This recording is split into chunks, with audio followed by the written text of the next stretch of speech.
वंदे पुरुषोत्तम। जीव एवं भगवान। श्री श्री ठाकुर जी से एक भक्त ने प्रश्न किया कि प्रत्येक के अंदर भगवान पूर्ण भाव से विद्यमान है, तो साधारण जीव क्या भगवान हो सकता है? वैष्णव लोग कहते हैं कि जीव श्री कृष्ण का नित्य दास है।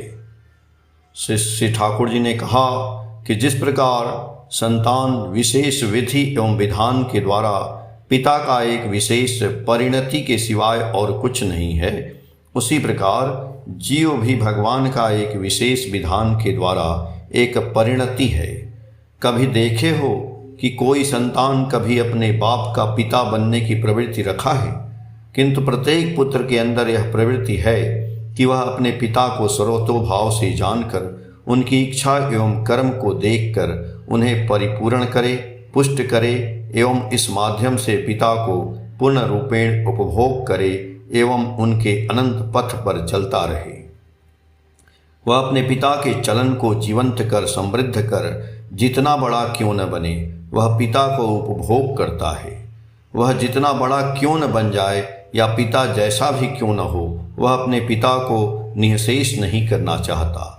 यही है उपभोग की चाबी, काठी। इसीलिए वैष्णव कहते हैं कि जीव नित्य कृष्णदास है।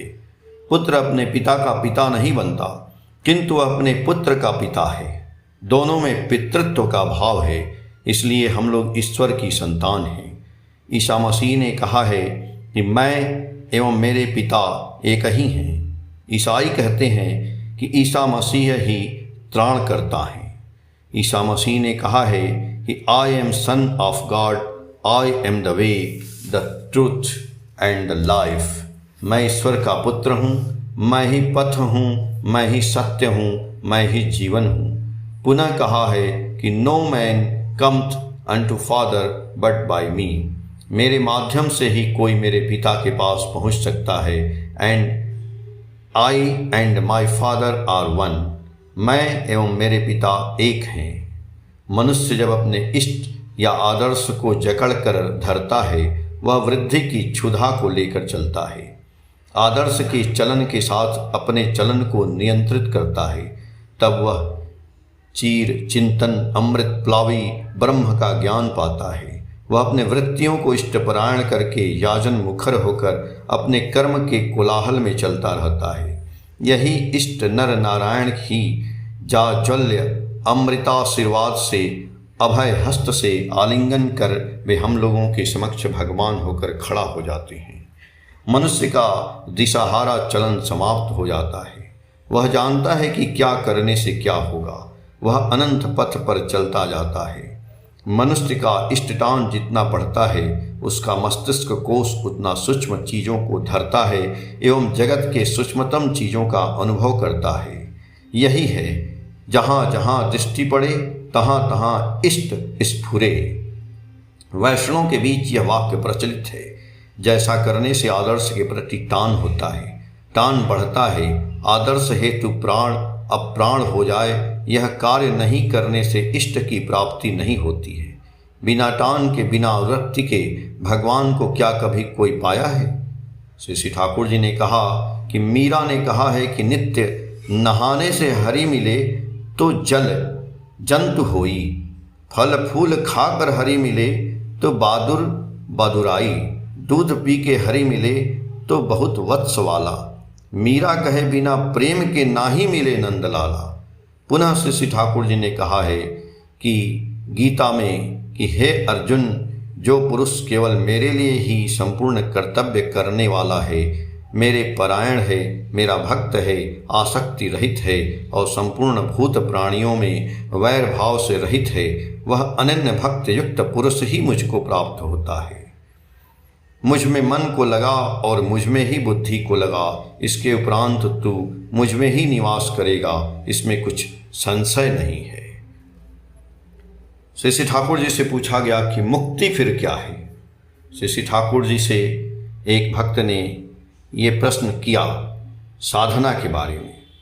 तो साधना तो मुक्ति के लिए ही किया जाता है, यही तो सुना जाता है।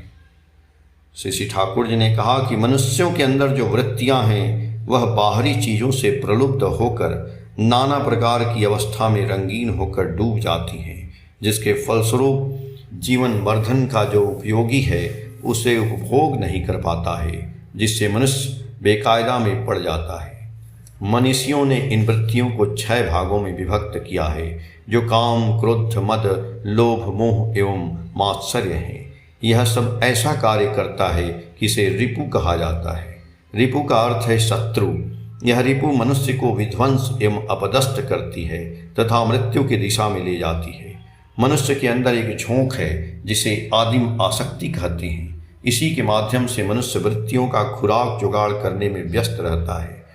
ऐसा मनुष्य कभी कामुक होता है, कभी क्रोधी होता है, कभी लोभ में पागल हो जाता है, कभी मोह में विवेकहीन हो जाता है।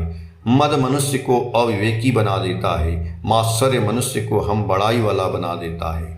यही आदिम आसक्ति जो इष्ट हैं, आदर्श हैं, जो मनुष्यों के जीवन यश वृद्धि को उत्तरोत्तर उन्नति के पथ पर ले जाते हैं, उनके होकर वृत्तियों को उन्हीं के स्वार्थ में लगाएं एवं उद्दाम आप्राण तत्कर्म में कायमनो वाक्य एवं सर्वतो भाव से नियोजित करें। मनुष्य रूपी भगवान में 6 गुण हैं: श्री, यश, ज्ञान, वीर्य, वैराग्य, ऐश्वर्य। वैराग्य वह है जो कभी रंजित नहीं होता है। ज्ञान का अर्थ है जानना, श्री का अर्थ है सेवा, आश्रय, यश जो अस्त्र धातु से है, अर्थ है विस्तार, ऐश्वर्य जो इस धातु से है, अर्थ है आधिपत्य, इसके अंदर धारण पालन है। वीर्य का अर्थ है गति, प्रेरणा, कंपन। ये तीनों स्पर्म के लक्षण हैं। एक भक्त ने प्रश्न किया कि सुना हूं कि युक्त होने पर कर्म टर्म नहीं रहता है एवं आप और कर्मठ होने की बातें कहते हैं, इसका क्या अर्थ है? श्री ठाकुर जी ने कहा कि यह तो ठीक बात है। मुक्ति होने पर प्रवृत्ति प्रलुब्ध कर्म नहीं होता है। मुक्त होने पर मनुष्य ज्ञान आहरण करता है एवं इस ज्ञान के आलोक में वृत्ति पुष्टि कर्म भस्म हो जाता है। भक्ति मनुष्य को सर्वतोभाव से चिरयुक्त कर देती है एवं भक्ति वृत्तियों के बंधन से मुक्त कर देती है।